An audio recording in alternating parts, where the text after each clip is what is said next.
الرحیم سبحان اللہ والحمد للہ ولا الہ الا اللہ واللہ اکبر ولا حول ولا قوة الا باللہ العلی العظیم اللہ اکبر کبیرا والحمد للہ کثیرا وسبحان اللہ بکرۃ واصیلا اللہم بک اصبحنا بک امسینا بک نحیا بک نموت والیک المصیر والیک النشور اصبحنا واصبح الملک للہ رب العالمین اللہم انا نسألک خیر هذا اليوم فتحه ونصره ونوره وبركته وهداه لنا ولجميع أمة محمد صلى الله عليه وسلم ونعوذ بك من شر هذا اليوم وشر ما بعده.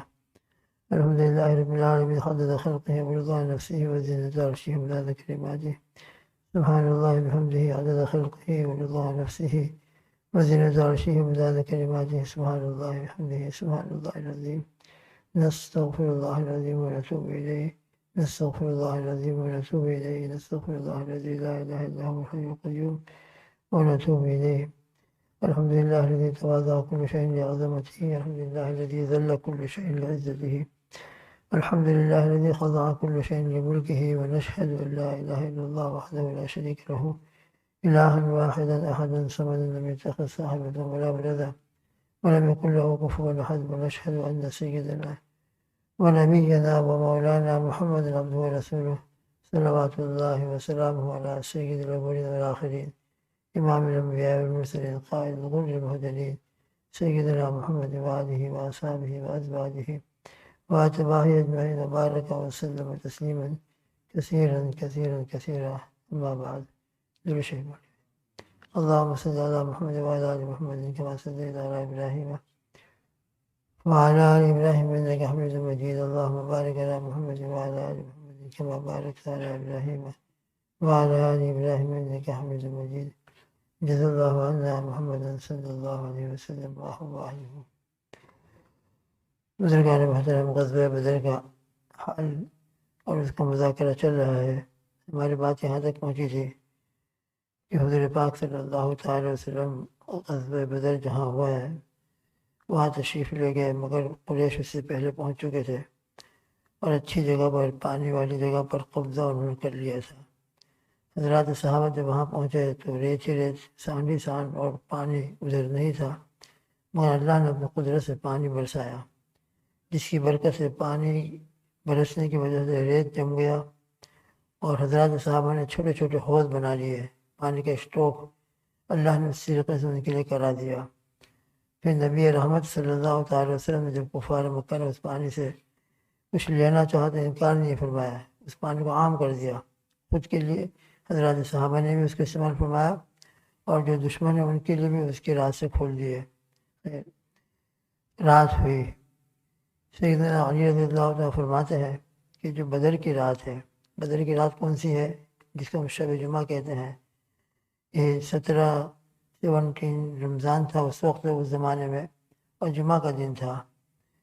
تو یہ جمعہ کے دن کی رات جو گزری شب جمعہ، سیدنا علی رضی اللہ عنہ فرماتے ہیں کہ اس رات میں ہم میں سے کوئی بھی ایسا نہیں تھا جو آرام سے نہ سویا ہو. اللہ نے سب کو سلا دیا. جیسے کہ دوسرے دن بہت زبردست قربانیوں کا دن تھا، تھکن ہوگی، انسانی دماغ فریش نہیں ہوگا تو اتنا بڑا کارنامہ، اتنا بڑا مقابلہ کس طرح ہوگا؟ تو سب سوئے ہوئے ہیں. سیدنا علی رضی اللہ عنہ فرماتے ہیں کہ سوائے رسول اللہ صلی اللہ علیہ وسلم کے پوری رات رسول اللہ صلی اللہ علیہ وسلم علیہ الف الف تحیۃ و سلام اللہ کے سامنے گریہ و زاری میں مبتلا رہے، مشغول رہے، دعائیں فرماتے رہے، اللہ سے رو رو کر مانگتے رہے. پوری رات اس طریقے سے حضور پاک صلی اللہ تعالی وسلم کی ذکر و فکر میں، دعا و گریہ و زاری میں گزری ہے. ایک اللہ کے حبیب صلی اللہ علیہ وسلم کی ذات مبارک، اور پھر آپ کی گریہ و زاری کیا ہوگا، اللہ کی رحمت کا کیسا جوش آ رہا ہوگا. خیر، صبح ہوئی، جب فجر طلوع ہو گئی تو حضور پاک صلی اللہ علیہ وسلم نے الصلاۃ عباد اللہ، الصلاۃ عباد اللہ، نماز کے لیے لوگوں کو جگایا. تمام کے تمام اٹھ گئے اور ایک درخت کے نیچے جمع ہو گئے. وہاں فجر کی نماز ادا فرمائی. فجر کی نماز ادا فرمانے کے بعد پھر حضور پاک صلی اللہ تعالی وسلم نے صف درست فرمائی اور ان کو اللہ کے راستے میں جان نثاری اور سرفروشی اور جاں بازی کی ترغیب دی. اللہ کے راستے کی شہادت کا کیا مقام ہے وہ بیان فرمایا۔ اس طریقے سے یہ جمعہ کا دن ہے، دونوں طرف سے صفیں درست ہو گئی، کفار ادھر بھی تیار ہو گئے تھے اور ادھر سے حضرت پاک صلی اللہ علیہ وسلم کی حضرات صحابہ کی صفیں۔ اس زمانے میں جو جنگ ہوتی تھی فیس ٹو فیس ہوتی تھی، ادھر ادھر مار کے بھاگ گئے، اوپر سے بمباری کر دی، اس قسم کے معاملات اس زمانے میں نہیں تھے۔ پتہ بعد میں دھیرے دھیرے یہ توپ اور یہ چیزیں شروع ہوئی ہیں، ورنہ اس وقت میں بالکل فیس ٹو فیس میدان کے اندر اترتے تھے۔ اور پھر میدان میں اترنے کے بعد بھی یہ نہیں ہوتا تھا کہ بس اچانک حملہ شروع ہو جائے، دونوں طرف کی صفیں تیار ہو جاتی تھی۔ اسی کو قرآن مجید میں فرمایا ہے سورہ صف کے اندر، اللہ کو دو صفیں بہت پسند ہیں، اور اس صورت کا نام ہی سورہ صف ہے، جو 28 پارے کے اندر ہے۔ سورہ صف، ان اللہ یحب الذین یقاتلون فی سبیلہ صفا کأنہم بنیان مرصوص۔ اللہ تعالیٰ پسند فرماتے ہیں ان لوگوں کو جو صف میں جب کھڑے ہوتے ہیں میدان کارزار میں دشمن کے مقابلے میں، کہ ایسے کھڑے ہوتے ہیں جیسے کہ بالکل دیوار بن کر کھڑے ہو گئے ہوں، سیسا پلائی ہوئی دیوار، اتنے مضبوطی کے ساتھ جمتے ہیں۔ یقاتلون فی سبیلہ صفا، اللہ دوست رکھتے ہیں، پسند فرماتے ہیں ان لوگوں کو جو قتال کرتے ہیں اللہ کے راستے میں صف باندھ کر، کأنہم بنیان مرصوص، اور اتنے مضبوط آپس میں مل مل کر کھڑے ہوتے ہیں کہ گویا وہ سیسا پلائی ہوئی دیوار ہو۔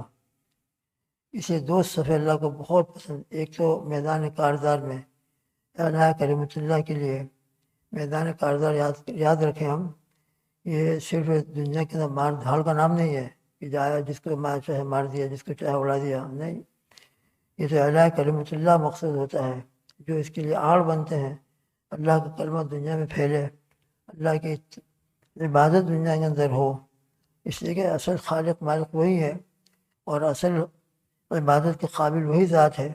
اور اللہ نے دنیا میں انسان کو اسی لیے تو پیدا کیا، پوری دنیا کے انسان سب اسی لیے پیدا کیے گئے ہیں کہ وہ اپنے رب کو پہچانیں اور اپنے رب کے سامنے سجدے کریں، اور رب کو چھوڑ کر اب بتوں کے سامنے اور ادھر ادھر ان کے سجدے ہو رہے ہوں۔ تو اللہ کے نبی اور دنیا میں انبیاء اسی لیے تشریف لایا کرتے تھے کہ وہ انسانوں کو پھر اللہ کی طرف موڑتے تھے، ان کا رخ اللہ کی طرف کرتے تھے، جن میں آخری نبی صلی اللہ علیہ وسلم ہیں، وہ بھی اسی لیے تشریف لائے تھے۔ 13 سال تک مکہ مکرمہ کے اندر قریش مکہ، کفار مکہ کو بلاتے رہے اللہ کی وحدانیت کی طرف، جن کی قسمت کے اندر ایمان تھا، مہاجرین سابقین اولین، الحمدللہ ایک جماعت اس کی تیار بھی ہوئی، مگر اکثر کفار مکہ اور قریش مکہ ایمان نہیں لائے، بلکہ آپ کو تکلیفیں پہنچاتے رہے، اتنی تکلیفیں پہنچائے حضرات صحابہ کو۔ حیات صحابہ میں، حکایات صحابہ میں ہم پڑھتے رہتے ہیں، حتیٰ کہ ہجرت کرنا پڑی، اور مدینہ منورہ ہجرت کرنے کے بعد پھر یہ مقابلے شروع ہوئے ہیں، اور یہ غزوہ بدر ہے، غزوہ احد ہے، غزوہ خندق ہے، یہ سلسلہ شروع ہوا ہے۔ ورنہ 13 سال تک مسلمان اور اہل ایمان بالکل مظلومانہ کیفیت کے ساتھ زندگی گزاری ہے، کبھی ان کے سامنے ہاتھ نہیں اٹھایا، ہمیشہ ان کی طرف سے ظلم ہی ظلم ہوتا رہا، اور جو چاہا وہ کرتے تھے، حتیٰ کہ انہوں نے ہجرت فرمائی، پھر اس کے بعد یہ سلسلہ شروع ہوا ہے۔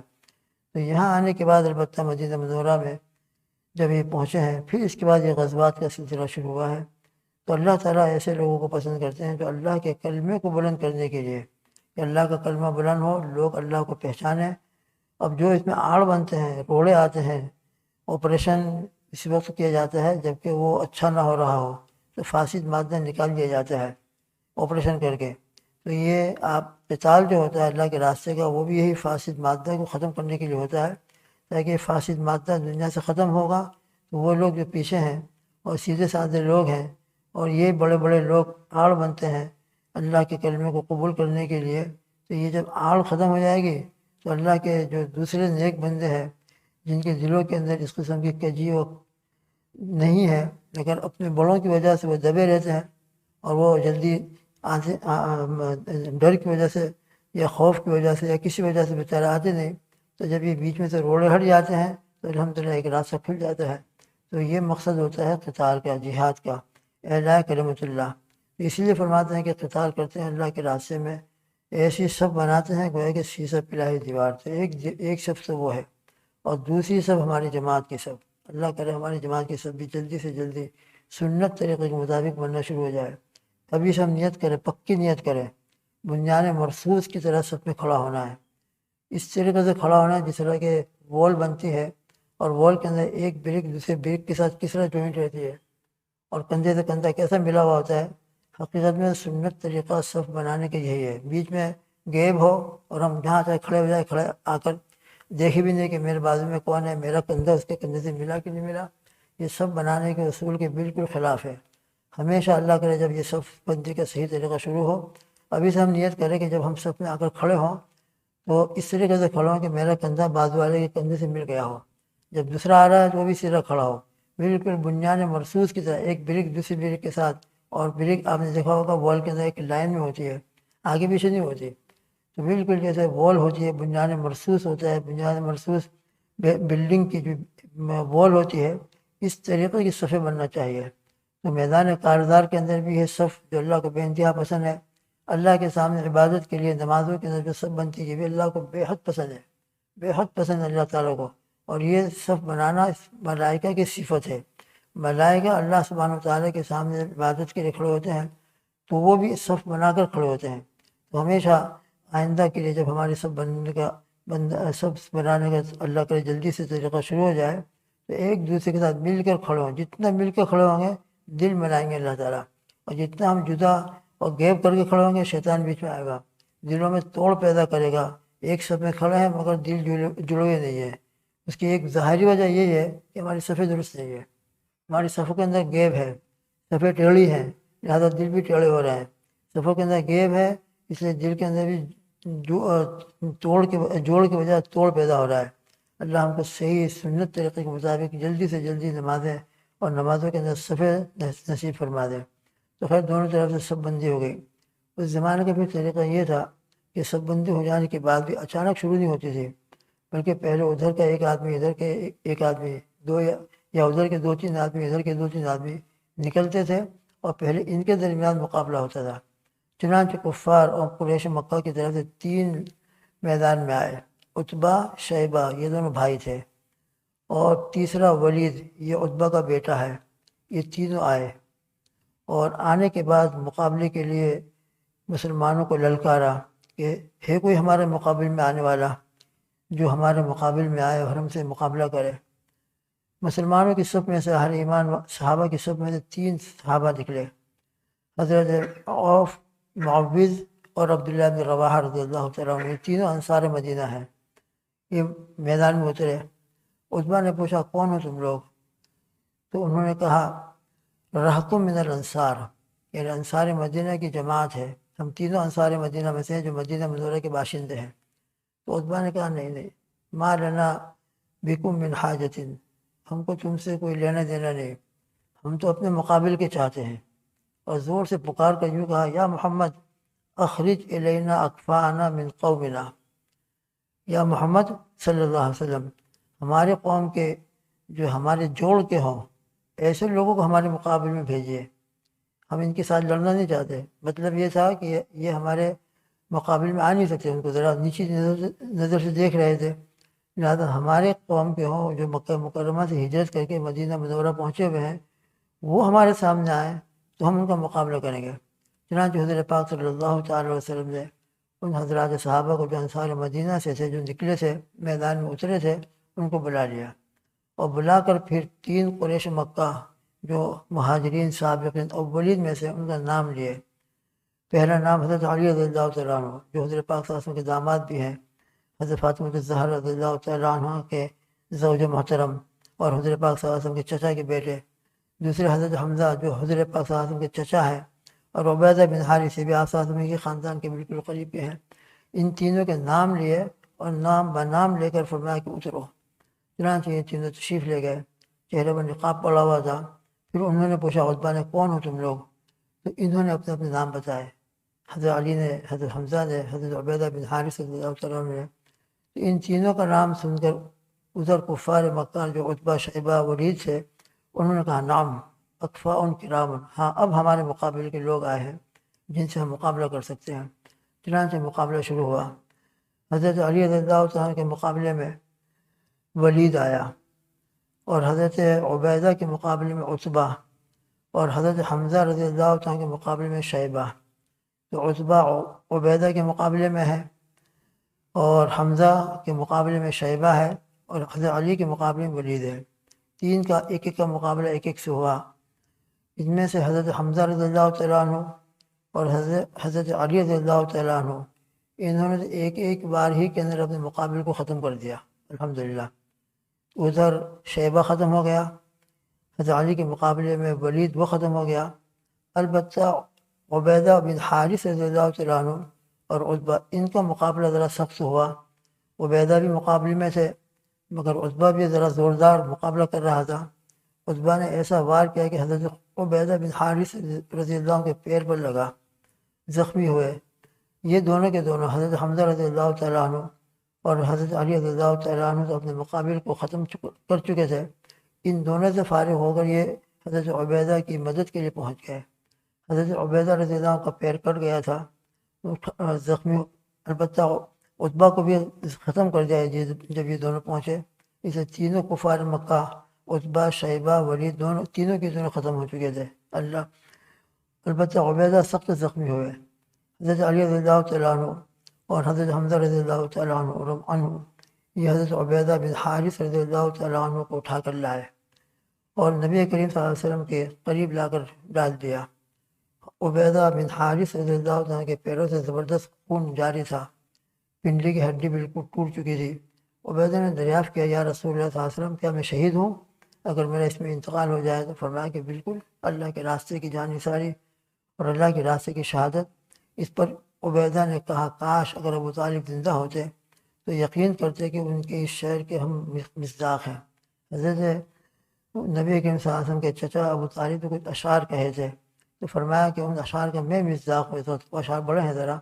تو بہرحال اس طریقے سے عبیدہ رضی اللہ عنہ شہید ہوئے، اور بعد میں البتہ حضرت علی اور حضرت حمزہ رضی اللہ تعالیٰ انہوں نے اپنے مقابل کو وہی ختم کر دیا۔ اس طریقے سے دھیرے دھیرے میدان کارزار گرم ہوا ہے۔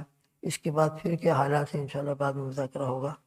اللہ تعالیٰ ان تمام کو اپنی رحمت میں اور اپنے جوار رحمت میں اعلیٰ سے اعلیٰ مقام عطا فرمائے، اور رب ذوالجلال ان شہدائے بدر اور شرکائے بدر کی قبروں کے اوپر رب ذوالجلال اپنے خاص الخاص رحمت نازل فرمائے، اور ان کے صدقے میں اللہ پاک ہم کو بھی ایمان کامل عطا فرمائے، اور سب سے بڑھ کر کروڑ رحمتیں صلاۃ و سلام نازل ہو ہمارے آقا ہمارے محبوب سیدنا محمد رسول اللہ صلی اللہ تعالی وسلم پر، کہ انہی کے صدقے میں اور انہی کی قربانیوں کے صدقے میں اور انہی کے بدر کی رات کے جو آنسو ہیں اور اللہ کے سامنے جو گریا ازاری، اس کے بعد بھی کس طریقے سے گریا ازاری میں مشغول رہیں، اس کے بعد بھی اور تذکرہ آئے گا، کیسی فکر ہے اور کیسی اللہ کے سامنے گریا ازاری کی کیفیت ہے۔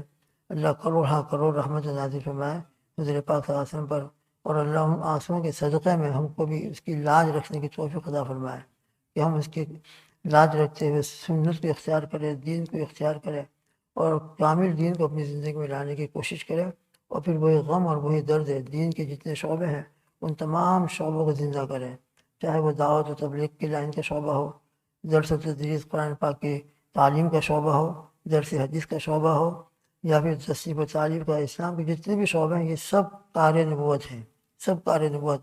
جو قرآن پاک پڑھا رہے ہیں وہ بھی اللہ کے نبی صلی اللہ علیہ وسلم کے کام میں مشغول ہیں، جو درس و تدریس حدیث کا درس دے رہے ہیں، قرآن پاک کی تعلیم، اس کے معنی اور اس کے مفاہیم اور اس کی تفسیر کے اندر مشغول ہیں، مدارس کے اندر، وہ بھی کار نبوت میں مشغول ہیں، اور جو الحمدللہ دعوت و تبلیغ میں لگے ہیں وہ بھی کار نبوت میں ہیں۔ یہ سب نبوت کے شعبے ہیں۔